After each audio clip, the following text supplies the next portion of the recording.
Circle Bar T Forge and Blade Works is a local business that specializes in blacksmithing and bladesmithing. Owner Brent Tickle brings his many years of experience to the public in the hopes of passing down this time-honored tradition. Please help me welcome Brent Tickle. Brent, it is such an honor to have you on my show today to talk about this wonderful experience that people can come and have right here in the Smoky Mountains. Oh, well, thank you. I'm glad to be here. And yeah, we do enjoy what we're doing. We enjoy having a good time with the people that come in and do it. And it is definitely a blessing to see the smile, especially on the younger kids that come and see the smile on their faces once they're done. And it is awesome. We do love it. Yeah, we do love it here. I bet it is, yeah. So before we actually get started with the interview, tell me and my viewers, what exactly is blacksmithing and bladesmithing?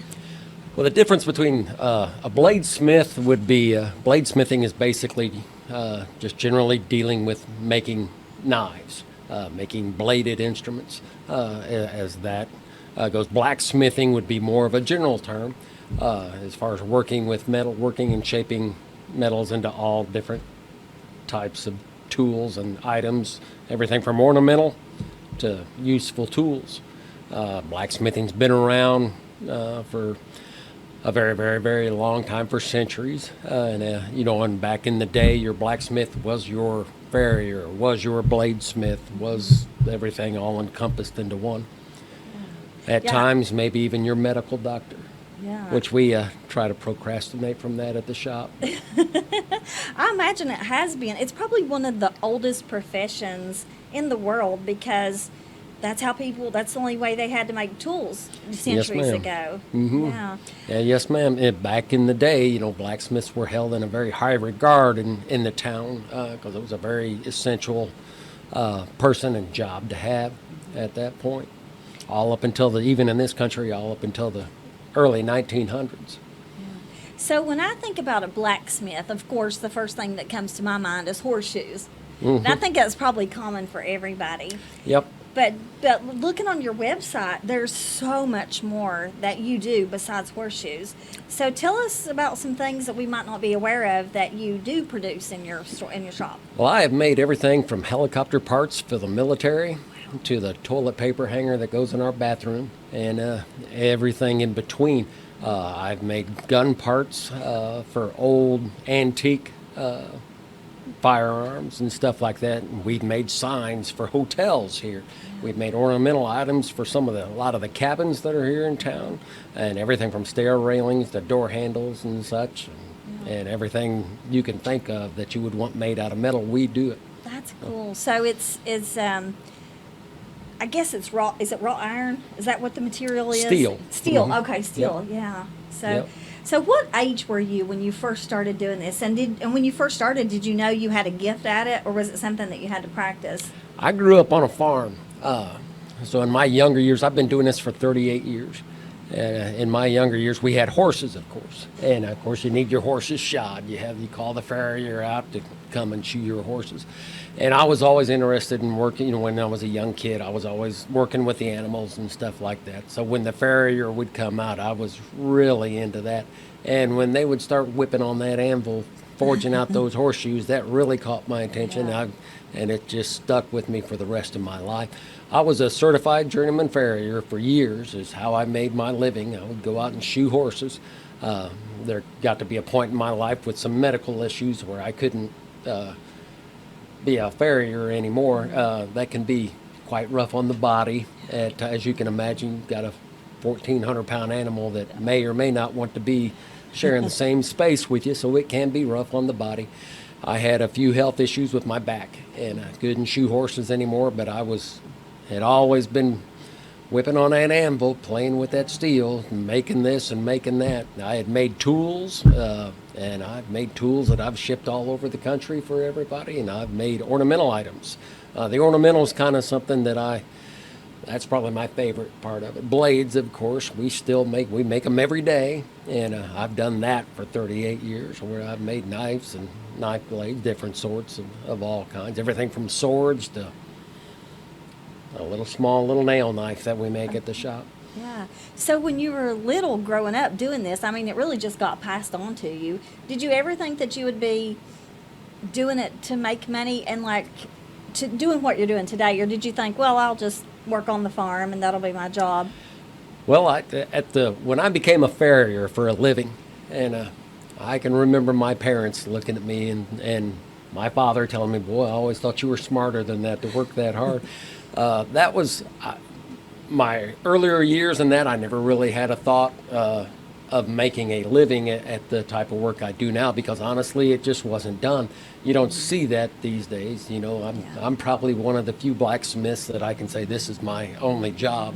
And I am a blacksmith, and you know, it's just kind of unheard of in these times now. Now you got more of, well, I work at a machine shop. I'm a fabricator. You know, Yeah. well, we do it with a hammer where I come from. So, but as it blossomed into something, we, you know, with the horseshoeing and all that, the farrier business, and then, you know, it got to be a point now, because of, you know, Forged in Fire or other mainstream things going on, that's made it more popular now. So to where, like I said, back 30 years ago, you know, when I would tell people I make knives, I knew maybe 3 other people in the whole country that did that. Now I know all kind of people that do that, so it's quite popular now, and people have an interest in it. They, you know, they hear us pounding on that anvil in the morning. They got to come in and see what's going on, and you know, when you give them that hammer and see that grin on their face when they start pounding that steel, it's really something.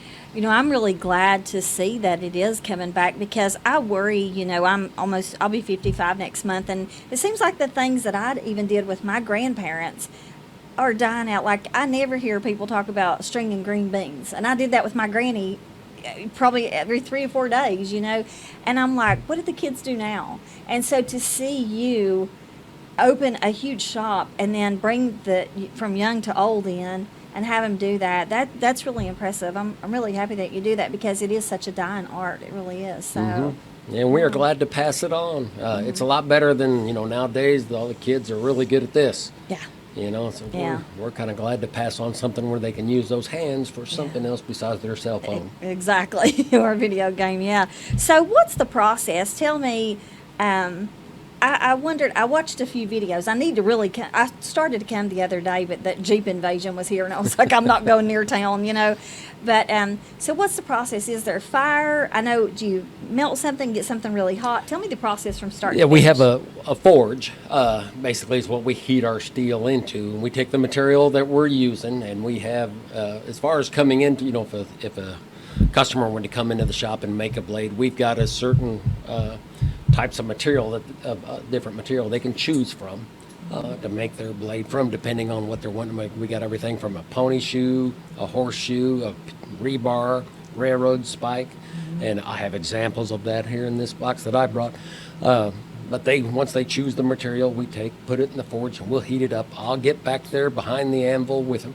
They'll be on the other side of the anvil. I'll be going over some instructions with them. I'll hold the steel while it comes out, for safety reasons, for the most part. And they get the hammer, and once we lay the steel on there, I instruct them on where to hit it, how to hit it, and you know, whether it be harder, softer, left, right, whatever. And we'll get that steel moving in a direction that we want it to move to, and in a shape that we're looking to get out of it. And it is kind of amazing to see people, the look on their faces once they see that steel move. And, you know, and they get done with that, and they're like, I hammered that out. Yeah. You know, I made that. And it is kind of impressive to see the faces on that when they, you know, and that's the fun part of our job. Yeah, absolutely. So I want to ask you a question that I ask a lot of guests who do things like this, like if you're a wood carver or whatever. Is it therapeutic for you? Has it always been therapeutic? Like when you're behind that, you know, pounding those things out, is it like therapy for you? Well, I think so. I tell everybody that I don't have any stress in my life. I come into work and I beat on that 300-pound anvil all day long. My Janet, on the other hand, that's with us over there, she might have a little bit different type of stress having to work with all of us all day. But, you know, yeah, it is very therapeutic, I think, and very stress relieving. And, you know, and it's just kind of, relaxing for me, even though to watch the process, nothing about it looks relaxing, but for me it is. I hear that from everybody who works with their hands. I mean, I hear that, and in my line of work, that while I was working in the mental health field, and I would encourage my patients to do something with their hands, even if it's work a crossword puzzle, because when we work with our hands, it stimulates our brains. And so everybody that I've interviewed and talked to, like you, who's a craftsman or a craftswoman, says it's very therapeutic. So if you want to pull that box over here, I want to look at some of the stuff. I think it's fascinating. I saw on your website you have, was it a carbon knife or something like that? Yeah, this would be one example of a high carbon steel knife. These are some custom. Now I do make some custom knives that we sell. That I made. This is one. In fact, it's actually the only example we have left. All the rest of them have sold. Wow. I've been busy trying to make more, but it is a process. But this would be one. Wow. Made. And that's a Bacote wood handle. Comes from South America, South and Central America. I also make the handles on that. They're all done by hand. Boy, that's beautiful. That is, and it's got a good weight to it too. And we make them for functionality. And that's something. Once you get this, it's something you can pass on down. If you take care of it, your grandkids will have this thing, and so it's something you can pass on down. My son actually collects knives and swords, and so I was thinking about making one and sending it to him. So that would be an idea. This would be an example of some of the everyday stuff that people come in and do. This would be one out of a railroad spike. Oh, okay. And it starts off as a railroad spike, and we pound it into that. Yeah, that's really heavy. I like that. That's really pretty. I love that handle. And it's the neat thing about it, you can look at that and tell that was, anybody can look at that and tell, hey, that was made from a railroad spike. Yeah. So in your mind, you've already got that idea, the transformation that goes on with that. And everything from the railroad spike, and we got smaller ones. This would be a rebar. This would actually be the next size down. That's cute. Made from a piece of rebar. That is really, the rebar, that's the long stick that sticks up through fences and stuff. Yep. Yeah. That is so cute. And this would be half of a horseshoe. Oh, wow. Now, this would probably be the one I would want to do, because I love horseshoes. I love horses. We go all the way down to this. Is actually made from a concrete nail. Are you serious? Yep. Oh, how cute. That is cute. It's really tiny. I like that one too. And probably my favorite thing, or at least one of my favorite things, I've got one in here. This would be an example. This is a door handle. Oh. And, as you can tell from that. Yeah, I like that. In fact, we had a cabin company. They got a couple of those from us for their cabin. Yeah, I like that. That's really pretty. Probably one of my favorite things to make. This is actually, it's a leaf, as you can tell. It's actually a self-defense weapon. It's made to go on a keychain. You hang it on your keychain and hold it just like so. You got that tip out there. But you get a little bit of that craftsman or ornamental look to it. And you get when you get to make those. So what do you do? Lay the leaf on top of the metal and it imprints like that, or? Nope, we do all that with a hammer. That metal actually that leaf is made out of the same stuff that this door handle starts off looking exactly like that right there. It's we use 1/2-inch square stock, and it starts off square. And it's a 1/2-inch square, about yay much of it, and we hammer it until it looks like that leaf. And like I said, that's part of the ornamental thing that goes on. Everything down from little useful items. We've got a barbecue fork here that we've made here. I like that. And that's out of a piece of 3/8 square stock. Oh, wow. And even the grandpa's old dinner bell. Oh, yeah. We make some of that too, as you can tell. I'm going to go ahead and ring it and give it a little bit of, see if it works. This is something we haven't rung this one yet, so let's cross our fingers and see if this happens. So everything from the dinner bell.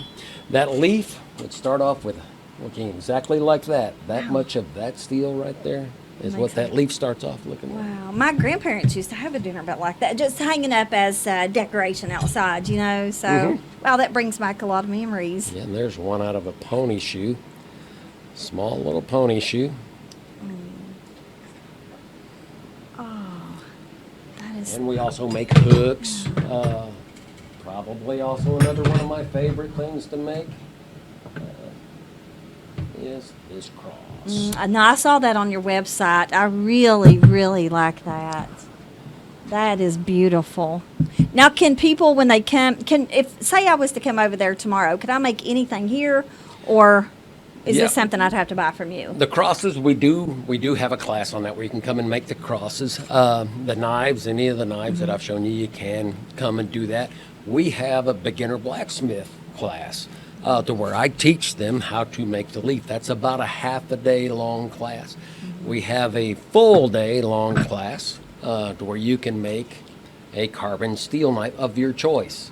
Design of your choice. You come in with the design, we kind of get our heads together and go over it, and I show you how that's done, and we let you do that. At that, we gear that one more toward it's more of a teaching class. It's very in-depth. We get extremely in-depth on that. I go over everything from what is happening to the steel down to the molecular grains of it. Wow. All the way up until handle shaping and finishing, on the whole gamut. Now that is an all-day long class. Is that like an 8-hour class, or? Oh, usually we'll start that about 8 o'clock in the morning, and usually somewhere around 6, 7 o'clock that night, we're starting to see the end of the tunnel, hopefully. Oh, wow. And we go on from there. Usually it's one day, though. Most of them get it done in one day because it's a little bit of work.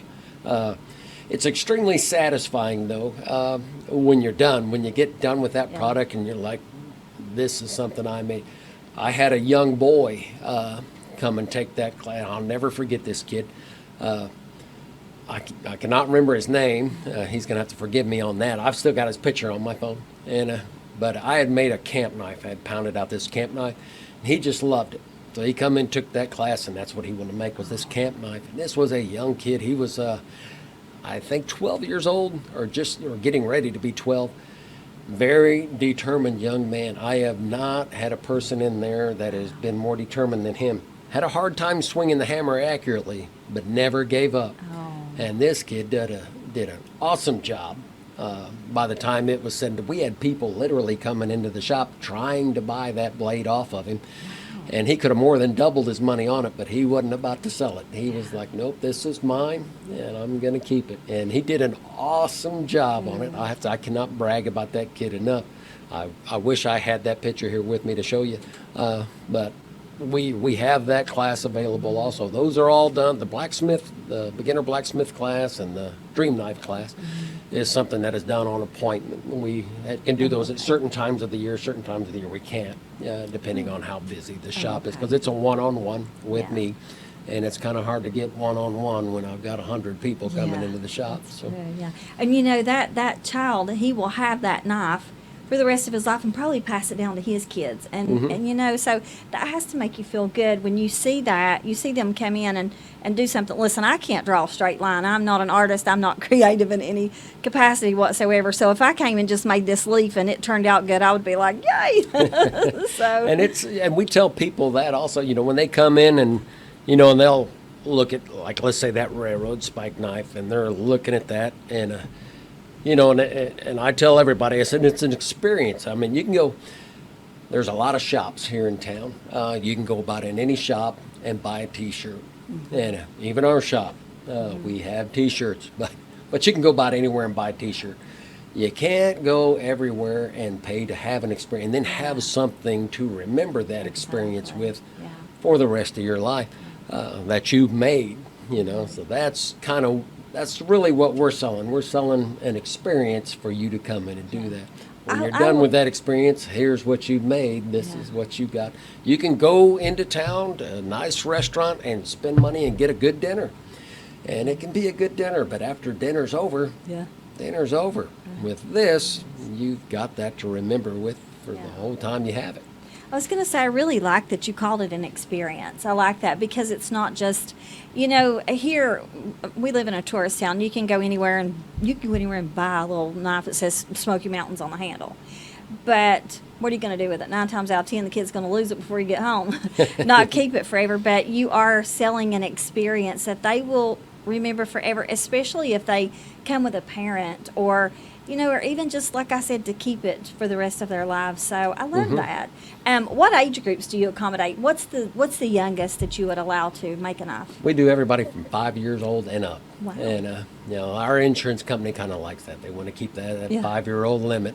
And at times, the attention span of somebody younger than that can be a little rough. But 5 years old and up can do them. We've had them from 5 years old on up to 98 years old. And, coming in swinging that hammer. So, and it is a great thing. And I can't say enough about it. I know I make my living at it, but, like I said, the experience of, we've had people from young kids to older adults, where it sparked an interest in them, and they went home and they bought some blacksmithing stuff, and they're trying it out at home, and they're calling, hey, I'm doing this and that, and I just think that is great. And, It is. You're really opening up a new world to kids who, like you said earlier, just concentrate on video games and cell phones now.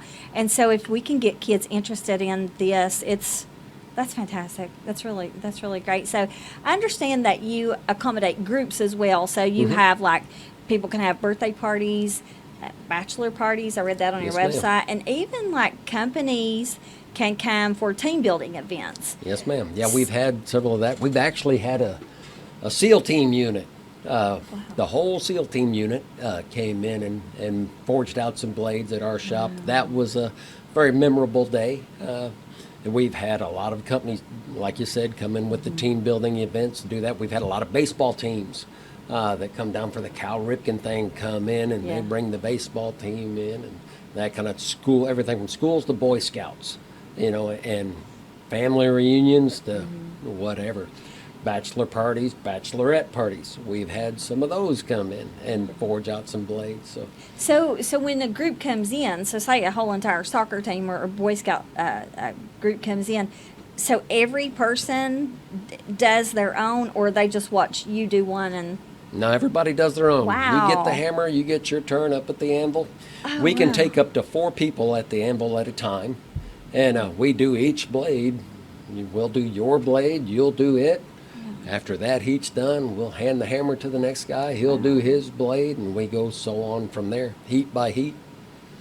Yeah, that's good. So, like I said earlier, your knives they're works of art. For me, this is a work of art. It's not just like something you build. It's beautiful work. What is your most popular piece? Is it the knives? Is it the crosses? What do people want the most? Probably the most is the knives. They'll come in. They want to come in and swing that hammer, and I don't blame them. That would be me too if I was on the other end of that stick. I'd be wanting to come in and swing that hammer. It looks like fun, So it's probably the knives. Now, as far as the leaves have been extremely popular as far as things that, people that just come in and just buy. The leaves have been extremely popular, especially with the ladies. And granted, I carry one. I have one on my key ring, but my wife's got one. Sister-in-law's my sister. All the girls in my family, the daughter's got one. They all carry that leaf, and those have been popular as far as things to buy. And we've had everything, people come in and put in custom orders, and where they'll need whatever, and they come in with their idea, tell me, and we go from there and try to make that a reality. That was my next question. I was going to say, I understand that somebody can come in and commission a piece from you. So what is the most unique piece you've ever made for somebody? I made a chandelier back in Indiana years ago. A very big chandelier. It had vines, leaves wrapped around through it and all that. And of course, we actually made the sockets for the lights. The electrician actually come in and did all the wiring on it. But we made the sockets and stuff for the lights on it and all that. It was a very good piece. I was quite proud of that piece when it was done. Took a while. A little bit of work, but it was a very good piece, and I'm sure it's still hanging up in that same building it was hanging up when it left. So, how big was it? Was it like as big as this table, or? Altogether, it was 3.5 foot in diameter. Wow. From one side to the other. Was it really heavy? Yes, it was. I bet. I was going to say, you'd have to have some kind of huge, I don't know, beam to hang it from, for it to stay up like that. Wow.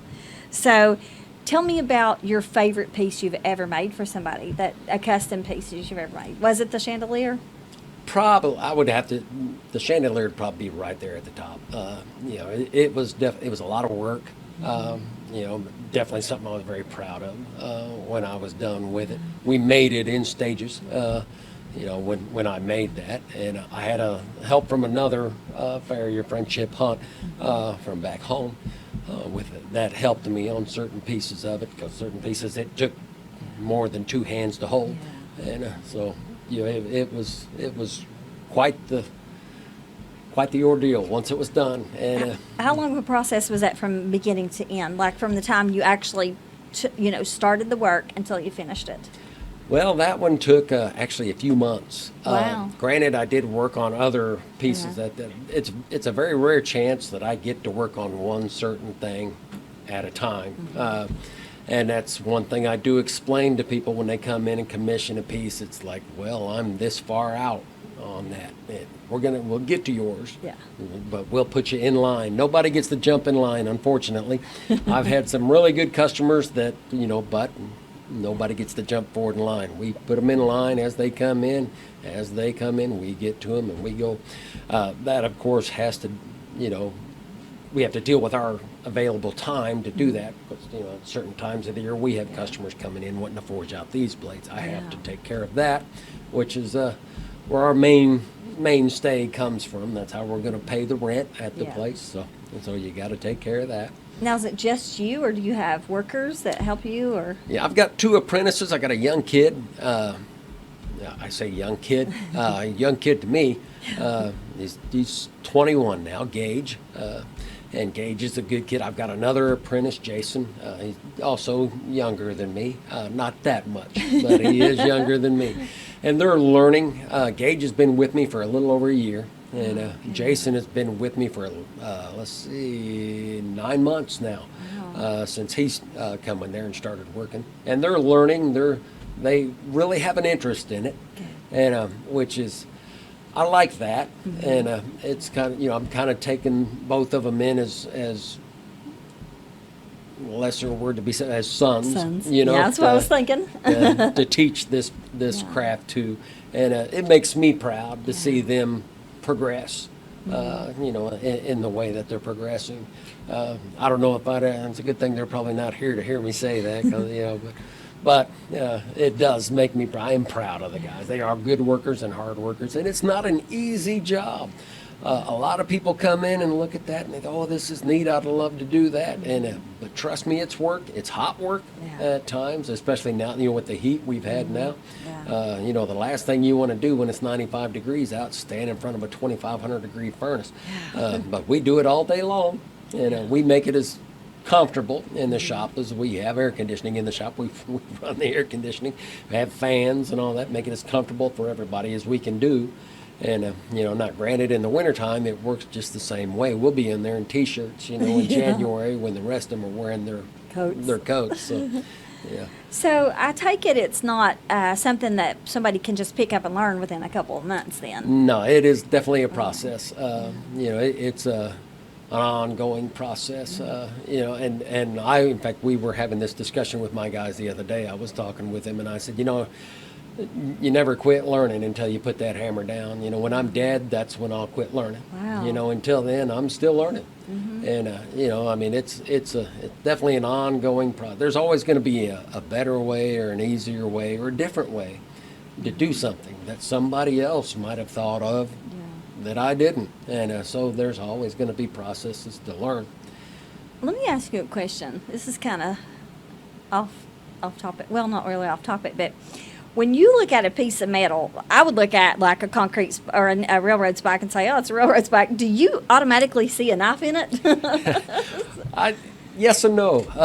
That is funny. We were actually talking about that with a customer the other day. And I look at a piece of metal, and the first thing I look at is, what can I make out of it? Let's see, I can do this and this and this and this. We'll just change. And we'll take things and change it dramatically. From everything from a 3-inch ball bearing and make, a specialty tool out of it, that looks nothing like a 3-inch ball bearing, and we change it dramatically as we can. And a lot of times I'll pick certain materials to do that with, to make a knife out of, or to make whatever out of that. That is nothing like what it is made for, or what it looks like, and we turn it into that. And that's kind of where the magic happens with that hammer, and that's kind of the joy I get out of it. And when I'm done, I'll take something that was nothing like this and go, this is what it is now, Yeah, and we kind of repurpose it, and I imagine it's like an artist taking a blank white canvas, and then in their mind, I'm sure they see what they're about to paint. For me, I'm just like, it's a canvas. I can't even, I don't think I could paint a dot, but this is beautiful work. So I understand you just moved to a new location on Teaster Lane, not too far from the studio. Yes, ma'am. Mm-hmm. So tell me, is that a better location than where you were, or? Yes, I think so. I think it's a better location. We're a little bit more visible where we're at. Where we used to be, you pretty much had to be looking for us to find us. And we're a little bit more visible where we're at now. I like the guys that own the place. They've got good ideas with the place, so I like that. And, and the area is, we see a lot of tourist traffic come through where we're at now. We're still, unfortunately, with the move, I had to be a little bit more hands-on with the move than what I thought I was going to be. And things don't always turn out the way, when you're dealing with contractors and stuff. Sometimes they have a little different idea of time than what I've got. So, unfortunately, we're still pulling. We were busy from the day we got our CO from the city. We were booked up, and we still have things in boxes. We haven't gotten everything. We've been there a little over 2 weeks.